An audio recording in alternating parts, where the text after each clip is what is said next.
안녕하십니까? 안녕하십니까? 예, 오늘은 김능구의 전국 인터뷰에는 핫 이슈죠. 정가에 국민의힘 전당대회가 이제 시작된 거죠. 예, 그렇습니다. 예, 시작돼서 어제 아마 적격 심사를 예, 했습니다. 했죠. 그래서 위원장님께서도 나오신 게 그 최고위원 후보 네, 나왔잖아요. 네, 이 전체 몇 명이 이렇게 그 출마를 했었습니까? 18명이 출마했다가 아. 어제 5명이 탈락됐습니다. 5명 예. 탈락자를 두고서 주로 보수 유튜버, 예, 신혜식 씨, 예, 그다음에 김세의 씨 이런 분들이 탈락돼서 아마 뭐 그런 근데 아마 제가 정확히 뭐 두 분이 아마 무슨 전과 관계가 좀 있다고 들었어요. 정확한 건 모르겠어요. 근데 뭐 그런 보수 유튜브이기 때문에 떨어뜨린 것 같지는 않고 그렇죠. 예, 보수 유튜버는 국힘의 그 예, 주요 자원이죠. 주요 자원인데 예, 그렇죠. 선관위 관계자 말이야 뭐 국민 눈높이에 맞추려고 예, 했다. 예. 공식적인 멘트겠죠. 정확히는 모르겠습니다. 사유는 정확히 모르겠습니다. 예. 오늘 아침에 그 KBS 라디오에 나가셔가지고 토사구팽을 이야기하셔가지고 지금 이게 굉장히 화제가 되고 있는데요. 지금 암만 해도 우리 문 후보께서는 이번 3.8 전당대회 그 최고위원 후보 중에서는 안철수 의원하고 인연이 그렇습니다. 지금 예. 공개적으로 대표는 안철수 후보가 돼야 한다라고 공개적으로 지지를 선언하는 사람은 저 혼자뿐입니다. 그런데 지금 안철수 후보에 대해서 총공세가 지금 아주 오늘 조선일보하고 한겨레신문 일면 토업으로 다 했던데 국민들이 좀 의아해하고 있습니다. 그렇습니다. 어쨌든 간에 후보 단일화 때문에 결국 정권 교체된 거 아니냐. 그렇죠. 거기다가 또 인수위원장 이 정권에 했는데 국정 운영의 이 적인이 뭐 무슨 뭐 좀 이해가 안 되더라고요. 대통령이 그 말했다고 또 정무 수석이 전하고 이러다 보니까 이게 야 이거 진짜로 이런 말을 했나? 정무수석이 했다는 것은 대통령이 한 걸로 봐야죠. 공식적인 거 아니겠습니까? 관계자가 말한 것도 아니고 용산 관계자가 말했다 그러면은 그거는 이제 대통령의 공식적인 고위 관계자가 주로 비서실장을 택하죠. 그렇게 하면은 이제 그거는 대통령의 의중이 불확실한 건데 공식적 라인은 정무수석이 얘기했다는 것은 그것은 결국 대통령의 말씀이라고 봐야 되겠죠. 지금 정진석 비대위원장 찾아와가지고 경고를 해달라. 그러니까요. 근데 그거는 그 안윤연대 이야기를 했다고. 그러니까 이게 국민들이나 특히 그 정치 그 화법에 익숙한 여의도에서 볼 때는 좀 이해하기 힘들어요. 그 연대란 게 그걸 동격에 두고 했다고 이렇게 비판을 하는데. 안철수 후보님이 주로 말씀하신 용어는 연대 보증인입니다. 연대 보증인. 안윤연대란 것은 최근에 나온 얘기고 주로 말씀하신 건 연대 보증인. 윤석열 정권과 나는 연대 보증인 관계다. 그래서 그 말은 무슨 말이죠? 같이 죽고 같이 산다 이거죠. 연대 보증이라는 게 채무자가 채무를 못 갚으면 대신 갚는 거예요. 굉장히 밀접한 관계에 있다는 거죠. 연대 보증은 아무나 안 해주잖아요. 그리고 아주 가까운 사람 아니면 안 해주기 때문에 안철수 후보는 윤석열 대통령과 현 정권과 같이 하겠다 모든 것을 분명하게 그렇게 천명을 했는데 그냥 안윤연대라는 표현이 조금 이제 모르겠어요. 조금 이제 대통령 입장에서는 귀에 거슬릴 수 있습니다. 그게 그렇지만 그 취지는 뭐 대통령 내가 뭐 동격이다 그런 취지는 아니라고 봐야죠. 대통령과 같이 하겠다는 의지 표현이다. 제가 기억하는 게 옛날에 김영삼 대통령이 대통령 시절입니다. 그 상김은 대단했죠 우리 정치사에. 그리고 대통령이 됐어요. 됐는데 이제 선거에 나온 모 후보가 여당 후보가 대통령에 대한 공격을 많이 했어요. 하면서 자기가 국회의원 되면은 청와대가 단판을 짓겠다. 어쩌고 저쩌고 했어요. 근데 당선되면 여당 의원들은 이제 청와대에 다 초청하잖아. 그렇죠. 그래서 YS가 특히 그 국회의원을 이렇게 격려하면서 잘했다고. 이게 응? 이거 무슨 말이든지 상관없어 이러면서 그런 기억이 나거든요. 그래서 정말 권위주의 정치 시절에도 이런 표현이라든지 이런 거는 처음 본 것 같아요. 조금 이게 무슨 왕조 시대인가 무슨 동격이니 뭐니 하는 표현도 좀 적절치 않은 것 같고요. 지금 안철수 대표께서 정권 교체에도 큰 힘이 되셨고 또 인수위원장이라는 것은 그 정권의 초석을 다지는 거 아닙니까? 어쨌든 간에 인수위원장으로서 역할도 잘 하셨고 또 지금도 대통령을 돕겠다고 저렇게 하는데 굳이 당신은 내 편 아니야. 뭐 이렇게 해서 갈라치기 할 필요가 있나. 그 두 가지만 좀 이렇게 예. 이 말씀을 듣고 싶은데 예. 그 말하니까 이제 우리가 지난 대선을 복귀하지 않을 수 없거든요. 예. 지난 대선 때 이 윤석열 안철수 단일화가 예. 처음에 협상했다. 그 다음에 무산되다시피 한번 무산됐죠. 했잖아요. 예. 그 다음에 끝난 줄 알았더만은 예. 전격적으로 예. 만나가지고 이제 단일화 됐는데 예. 그 당선을 필요해서 아마 단일화가 됐다가 예. 그 다음에 무산됐을 때는 없어도 된다고 생각했다가 안 되니까 2차 단일화가 그렇죠. 되지 않았겠어요? 예, 그 당시 상황 아마 잘 아실 건데 예, 잘합니다. 예. 어떻게 했어요 그때? 당연히 그것은 뭐 그때 안철수 대표의 그 소위 말해서 몸값은 천정부지였죠. 사실은 이제 민주당에서도 단일화하자고 그런 말도 있었어요. 카드를 냈었고, 네. 그래서 안철수 대표께서는 그래도 정권 교체가 중요하다. 그래서 사실은 어찌 보면 떡은 민주당이 더 많이 준다고 그랬을 거예요. 더 정확한 건 모르겠습니다만 그렇겠죠. 듣기로는. 예. 근데 정권 교체가 중요하다. 그리고 윤석열 대통령이 그래도 이재명 후보보다는 훨씬 낫다. 이런 생각에서 윤석열 후보와 당시 단일화를 했지 않습니까? 그렇게 해서 어쨌든 간에 0.7% 차이로 이겼으면은 굉장히 큰 공을 세운 거죠. 그런데 벌써 다 지금 뭐 잉크에 지금 잉크가 마르기도 전에 벌써 지금 그 다 잊어버린 것인가? 하여튼 좀 의아합니다. 그리고 최근에도 뭐 얘기하고 있지만 뭐 나경원, 뭐 이준석, 안철수 대표 다 무슨 다 우리 국민의힘의 사실 중요한 자산들이거든요. 그리고 내년 총선에서 선거를 승리하려면은 확장이 돼야 돼요. 위원 확장이. 그 보수 세력만 갖고는 부족합니다. 그래서 보수 세력을 중심으로 하고 또 외연 확장이 돼가지고 많은 세력이 참여해야 총선에서 이길 수 있는데 지금 저렇게 뺄셈 정치를 해갖고 과연 내년 총선에서 승리할 수 있을지 답답한 상황이죠.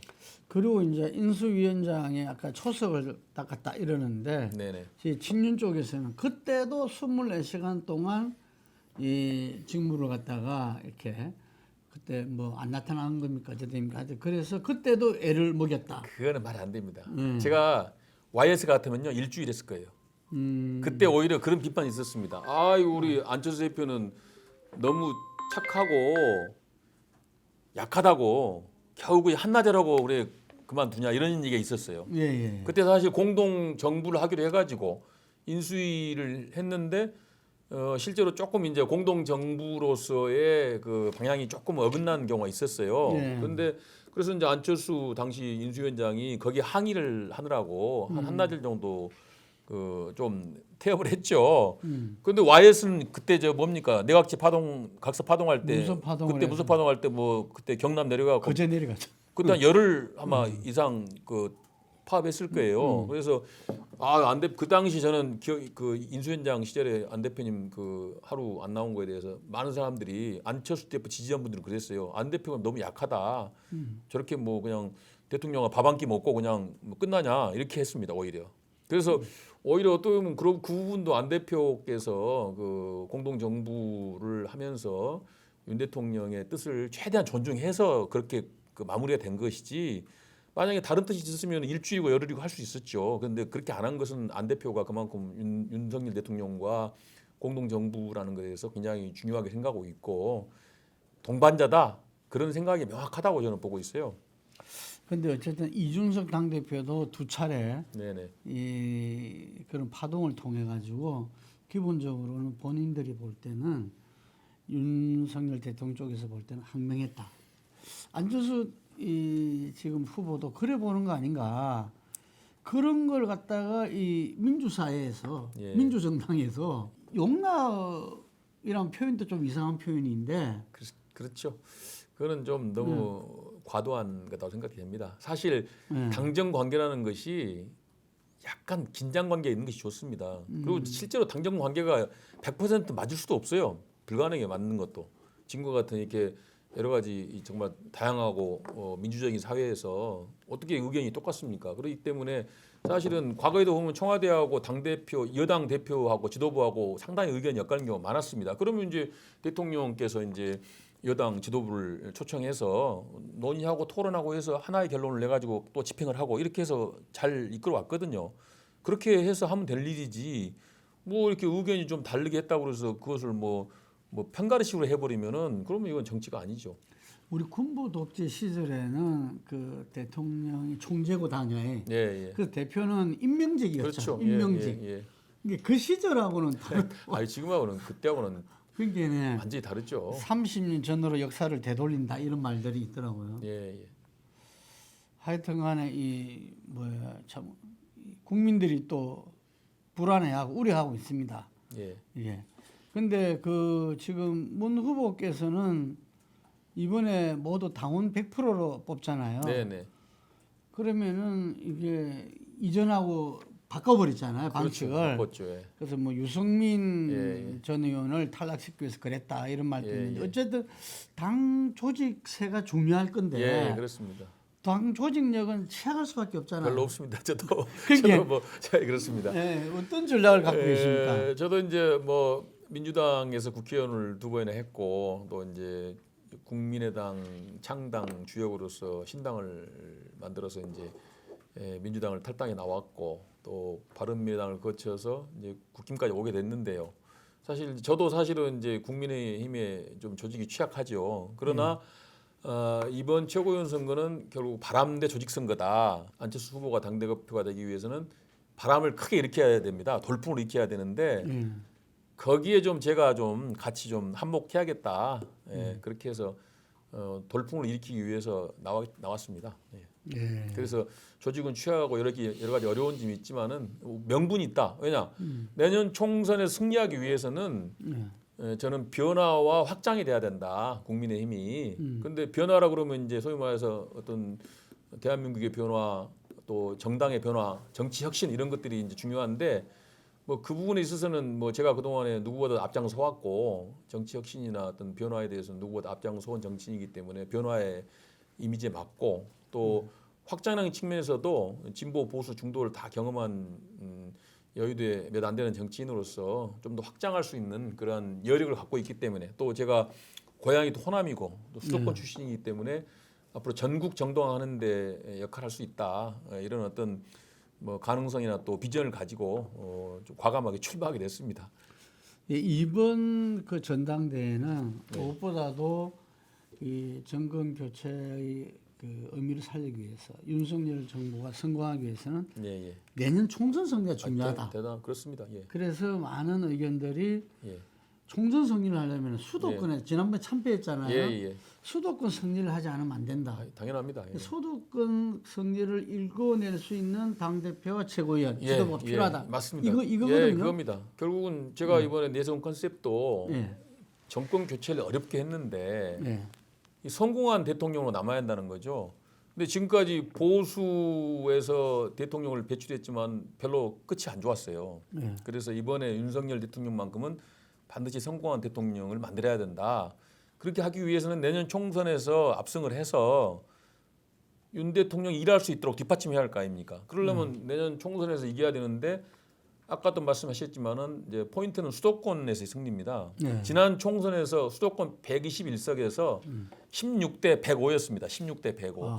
아마 역대급 참패를 했어요. 예. 그래서 이번 내년 총선에서 수도권에 승리하기 위해서는 어쨌든 간 당 지도부가 수도권 출신이 돼야 된다. 그리고 수도권 정서를 잘 알아야 되고 또 수도권에는 다양한 그 성향의 사람들이 삽니다. 그래서 보수 세력뿐만 아니고 중도 세력, 또 민주당을 싫어하는 탈진보 세력 이런 세력까지 다 끌어모아야만이 우리가 수도권에서 과반 이상을 확보할 수 있는 게 아닌가. 그래서 그런 점에서 봤을 때는 역시 이제 안철수 후보와 제가 그 대표가 되고 최고위원이 되는 것이 굉장히 중요한 포인트가 아닌가 그렇게 생각이 됩니다.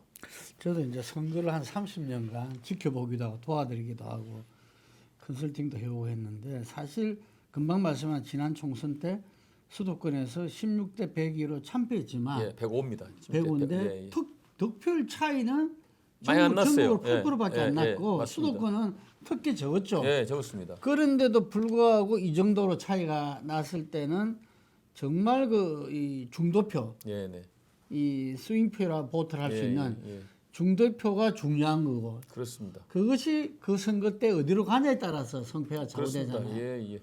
수도권 선거는 대체로 5% 차이로 끝납니다. 예. 그 5%의 이제 스윙 보트가 어디로 붙느냐에 따라서 이제 좌우되는 건데 결국은 이제 그렇게 되려면 중도표하고 특히 이제 2030 젊은이 표가 중도표가 많아요. 그래서 이분들 표를 끌어모아야 되는데 그렇게 하려면 사실 안철수 대표 같은 분이 안철수 후보 같은 분이 대표가 돼야지 소구력이 있는 것이 아니겠습니까?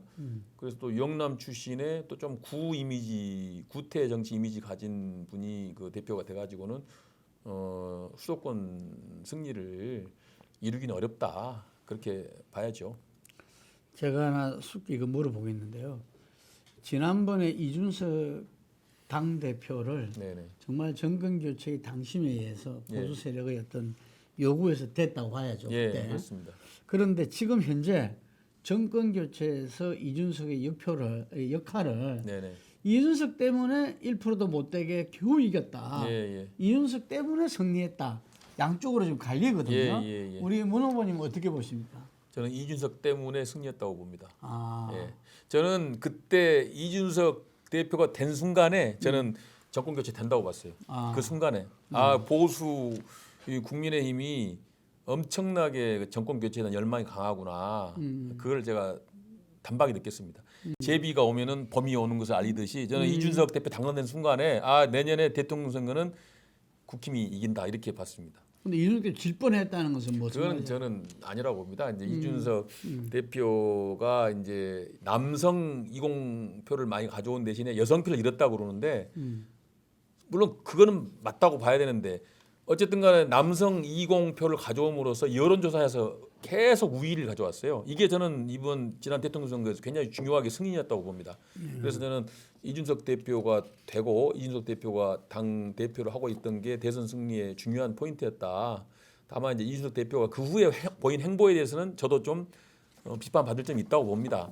그렇지만은 당장 내년 총선 때 이준석 대표가 영향력 있는 2030 표를 끌어오기 위해서는 이준석 대표 같은 분들도 중요한 위치에 있어야 한다. 저는 그렇게 보고 있습니다. 쳐다보고 있는 국민들, 어쩌 말하면 지금 말할 수 있는 스윙 보트라 하신 중도 세력 성향의 분들이 볼 때는 지금 국힘이 전당대회가 너무 대통령과 대통령실의 개입이 정도를 넘어서는 거 아닌가. 그렇습니다. 원래 제 기억에는 이 노무현 대통령이 탄핵을 국회에서 됐을 때 그 나중에 헌법재판 뒤집어졌지만 그게 총선에 대한 격려 정도 말 가지고 그래 된 거잖아요. 맞습니다. 그죠?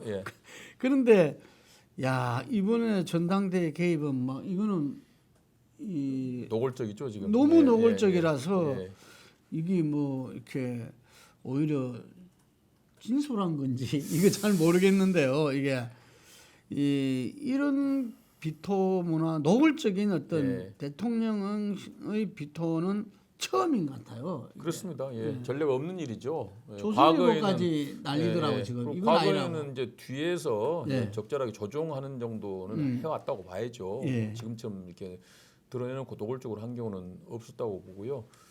그래서 어쨌든 간에 이제 안철수 대표가 그동안에 이제 정권 교체에도 도움을 드리고 또 이제 정부 출범 이후에도 상당한 도움을 드렸는데 이렇게 배척하는 것은 토사구팽이다. 저는 그렇게 보고 싶습니다. 그래서 어쨌든 간에 이제 용산에서 좀 그만 전당대회에 대해서 언급을 좀 안 하시는 게 어떻겠는가. 오늘 마침 또 안철수 후보도 이제 좀 로우키로 대통령실의 의견을 충분히 다 수용을 하셨잖아요. 그래서 앞으로는 이제 윤환연대라는 표현도 안 쓰고 윤핵관도 쓰지 않겠다라고 하셨으니까 용산에서도 좀 그런 점을 감안하셔서 적절하게 자중했으면 하는 생각입니다. 그러니까 윤핵관에 대해서 아주 트라우마가 있는 모양이에요. 그죠? 그러니까 이 싫어하는 표현을 안 쓰는 게 안 쓰겠다고 하고 있는데 지금 안철수 의원이 여론조사에서 지금 1위를 달리고 있어요.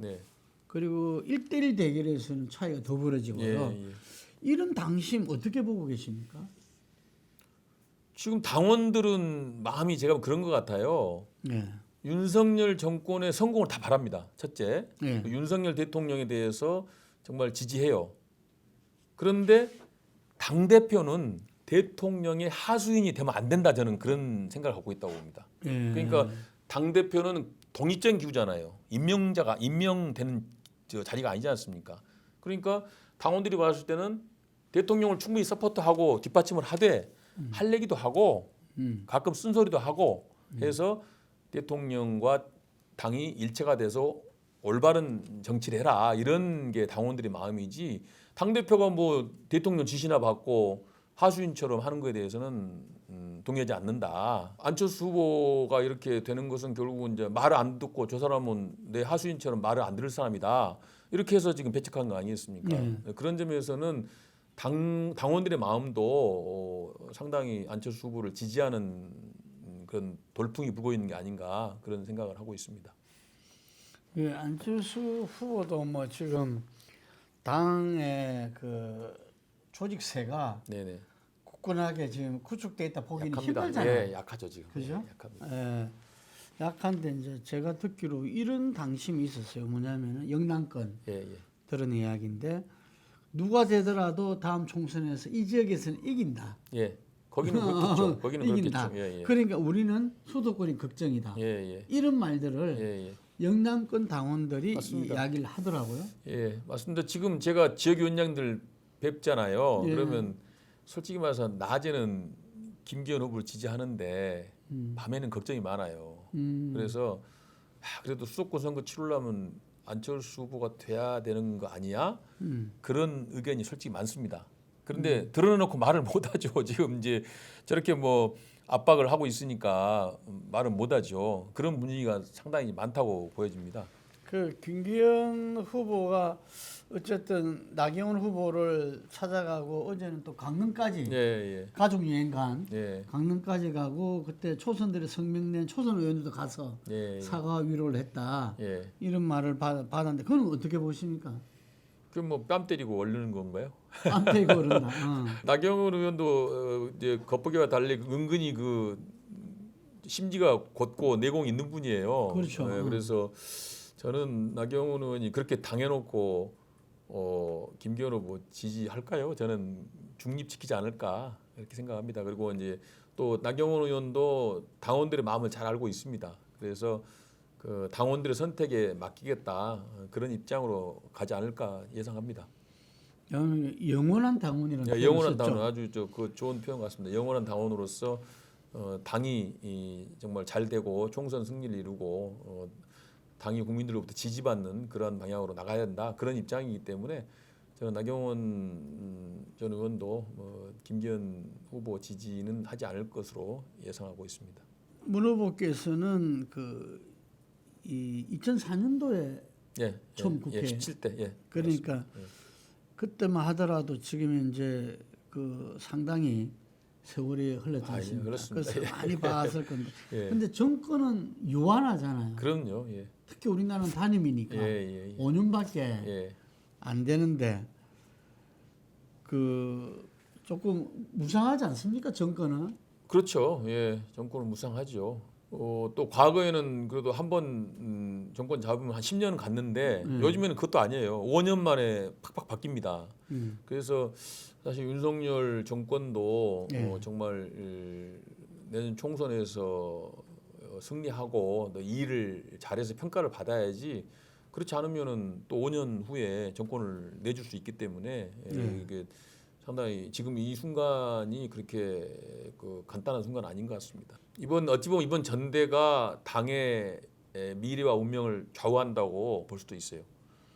저는 지금 그 용산에 보면은 무한의 권력이 가는 줄 알고 지금 저러나 이런 우려를 다들 할 건데 지금 글쎄요, 뭐 나름대로 여러 가지 정부적 판단을 하시겠죠, 용산에서도. 근데 이제 지금은 이제 어차피 용산에서도 이제 내년 총선 승리를 위해서는 확장이 돼야 한다, 또 변화를 해야 한다라는 것을 모를 리가 없습니다, 제가 볼 때는. 근데 우선 순위가 일단 이번에는 이제 주도성을 먼저 확보해 놓고 그 다음에 확장과 변화로 가자, 그렇게 이제 순위에서 좀 이제 앞뒤가 좀 바뀐 게 아닌가, 그런 느낌이 듭니다.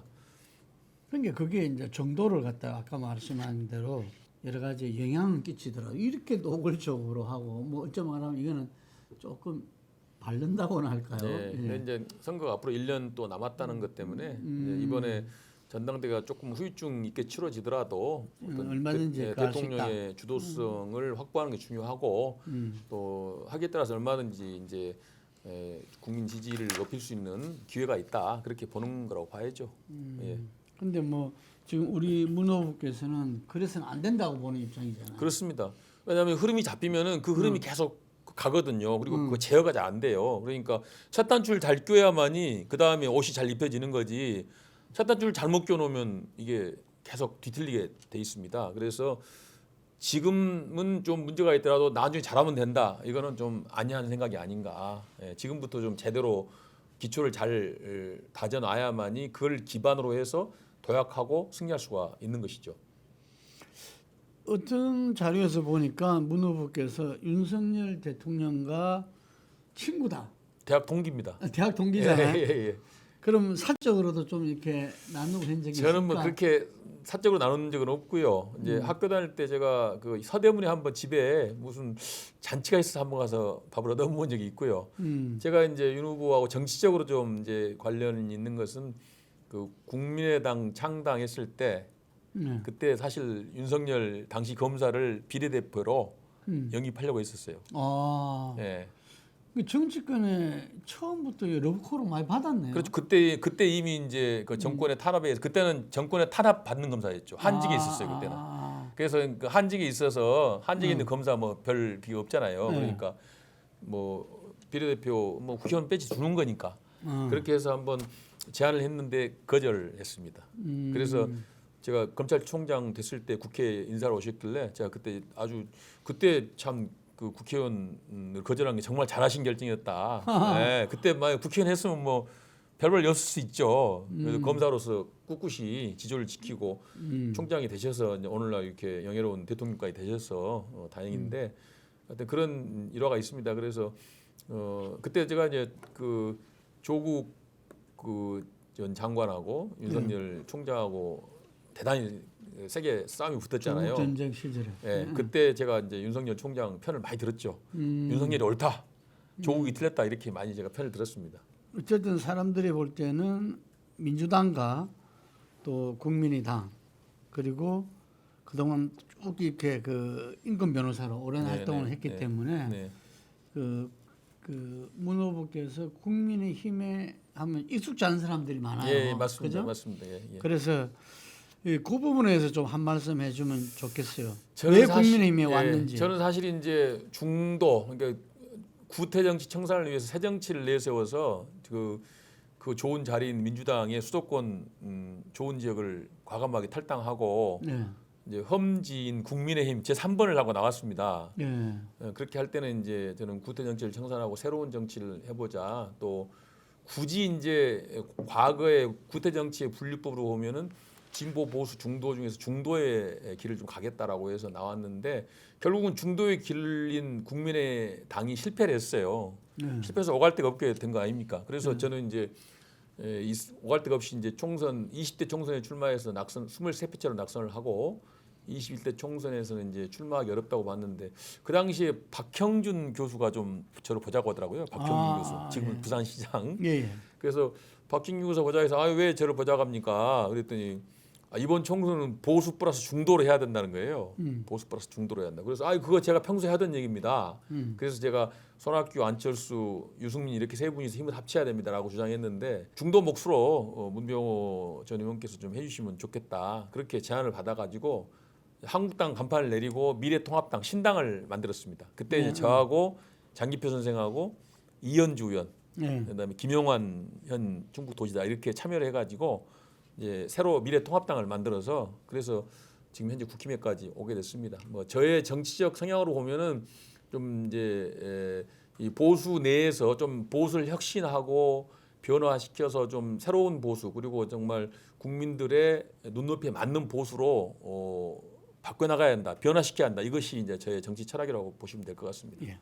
그러면 최고위원에 당선되시면은 다음의 변화와 그 그 혁신을 이뤄내겠다는데 그렇습니다. 구체적으로 어떤 일을 생각하고 계십니까? 구체적으로 한다면 역시 이제 정당에서 가장 중요한 것이 역시 이제 당원 주권 확립. 그래서 모든 공직선거에 있어서 그 상향식 공천을 도입하겠다. 예, 그런 말씀드리고 저는 정치 자금 지원법을 좀 바꿔야 한다고 봅니다. 지금 정당에 너무나 많은 정치 자금이 정치 후원금이 세금으로 지급되고 있습니다. 국고보조금. 네, 국고보조금을 과감하게 줄여서 정당이 사실 관변단체화 되면 안 되거든요. 그래서 정당은 그 정당을 지지하는 당원들의 당비와 후원금으로 운영이 돼야지 기본적으로 거기에 이제 국고보조금이 조금 이제 보충할 수는 있습니다. 그런데 지금은 국고보조금이 주로 운영되고 오히려 당원의 당비나 후원금은 적은 액수인 그런 상황이 돼버렸거든요. 이걸 좀 과감하게 탈피해야 된다. 그리고 이제 어쨌든 간에 이제 그 국민과 소통하는 공간을 많이 만들어서 좀 지금은 우리나라 정당이라는 게 너무 과도화돼 있고 소수가 너무 권력이 집중되고 모든 것이 그런 방향으로 돼 있는데 좀 더 개방화되고 당원들이 참여하고 당원들이 당에 편하게 와서 소통할 수 있는 그런 공간을 많이 만들겠다는 것이 저의 생각입니다. 선거구제 개편에 대해서는 어떤 생각을 선거구제 갖고 개편에 대해서 저는 중대선거구로 가는 것이 옳지 않느냐. 예, 저는 윤석열 대통령님께서 말씀하신 중대선거구 검토를 상당히 깊게 해야 한다고 생각하고 있습니다. 물론 이제 양당 지금과 같은 소선구제가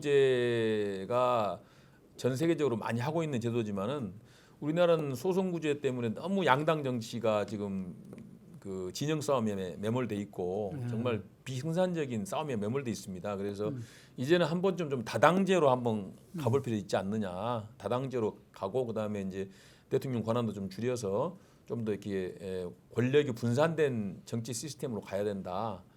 그런 것들을 한번 추진해 보고 싶습니다.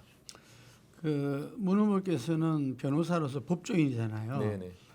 그 이재명 대표의 지금 계속되고 있는 어떤 그 수사와 네네. 지금 아마 곧 그 기소와 재판까지 네, 예. 전망되고 있는데 이건 어떻게 보고 계십니까? 안타깝죠. 안타깝고 사실 민주당으로서는 지금 이재명 리스크 때문에 허우적거리고 있는데 사실 국민의힘 봤을 때는 좋죠. 네, 우리가 상대당이 유력한 경쟁 정당이 지금 뭐 그 허우적거리니까 좋은데 뭐 저는 이재명 대표가 깨끗이 정리를 좀 해야 하지 않겠는가. 예, 그래서 뭐 물론 이제 뭐 구체적인 사실은 알 수가 없습니다. 과연 이제 사법적인 잘못을 했는지 안 했는지 알 수는 없지만은 잘못이 있으면 잘못이 있는 걸로 인정하고 정리를 하고 그렇게 하는 것이 옳지 않겠는가 보여집니다. 네. 네. 마지막으로 왜 국힘의 그 최고위원 지도부의 문병호가 필요한가에 대해서 마지막 한 말씀 부탁드리겠습니다. 다시 한번 말씀드리겠습니다. 작년에 저희가 어렵게 정권 교체를 했습니다. 이 정권 교체한 대통령 윤석열 대통령께서 반드시 성공한 대통령으로 남으셔야 됩니다. 그렇게 하기 위해서는 내년 총선에서 압승을 해야 되고 총선 압승을 위해서는 수도권의 승리가 무엇보다도 중요합니다.